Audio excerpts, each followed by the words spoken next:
Hello guys. Ang video natin ngayon ay magtatanggal tayo ng lumot sa semento. Ito na yung paraan para mapabilis ang pagtanggal ng lumot sa semento guys. Ginamitan ko lang ng washer pressure. Pressure washer.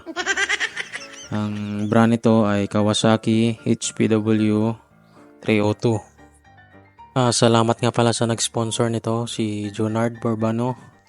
Malaking tulong talaga ito. Actually guys, pang washing talaga to ng car, mga motor. Pero ginamit ko na lang din dito kasi malakas yung pressure niya. Kaya nakakatanggal talaga siya ng lumot. Ang kagandahan nitong pressure washer guys, mapagaan yung trabaho mo at mapabilis. Ilang oras lang tapos ka na nito. Hindi mo na kailangang magbabad sa initan. Kaysa mag-brush ka pa dyan, matagalan ka at mapagod ka pa sa pagkukuskus. Ito, magaan lang, hawakan mo lang tong nozzle ng pressure washer. At i-squeeze mo lang sa semento. Ito yan guys, sinaksak ko lang yan sa gastos ka nga lang sa kuryente nito. So at least mabilis ang trabaho mo.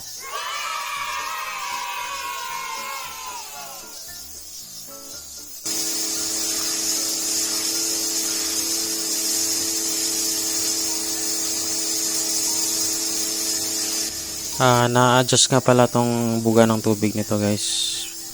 Itong ginamit ko, patulis to. Ito yung malakas yung pressure. Pwede nyo rin tong i-adjust ng mahina lang, yung parang buhagag yung tubig niya, ang buga ng tubig. Yun yung pang maganda sa pang washing ng car para hindi magasgasan yung sasakyan nyo.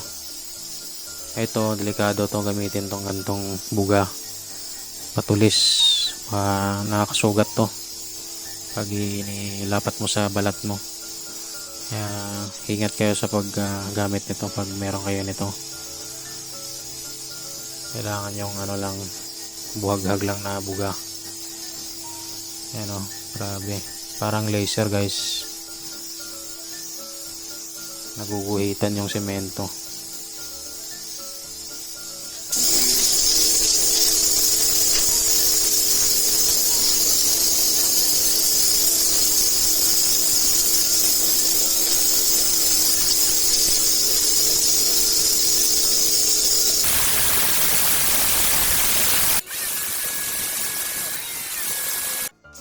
Ito guys, pwede nyo rin itong gamitin sa wall nyo.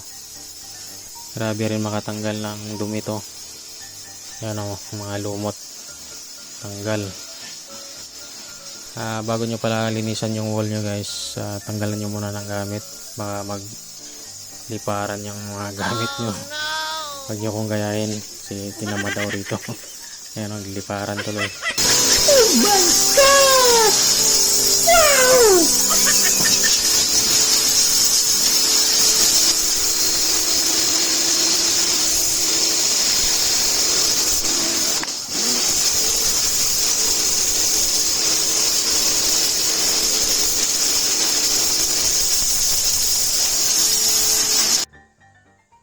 Ito guys, sobrang kapal ng lumot dito guys. Try natin kung kakayanin ba. Yan, kinaya niya pa rin. Tignan natin mamaya pagkatuyo. Papakita ko sa inyo pagkatuyo. Kailangan nyo lang idulit yung tubig guys. Ilapit yung tubig para matanggal talaga yung makapal na lumot. Yan nilapit ko.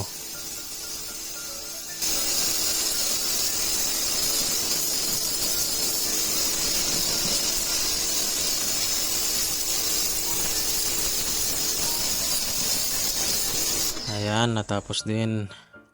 Ito nga pala yung area na inisprayhan ko guys. Malawak siya. Mula garahe hanggang gate dito.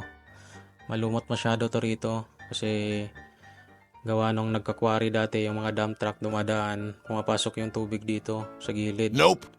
Ayan, kulay puti na siya ngayon. Pati rito sa daanan ng tao.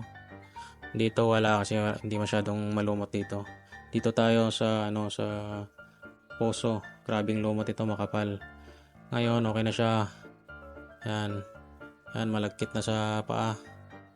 Yan. Hugaw lang kuko guys. Sabi ng vlogger ng Antikera guys. Yan. Hanggang dito na lang tayo guys. Thank you for watching.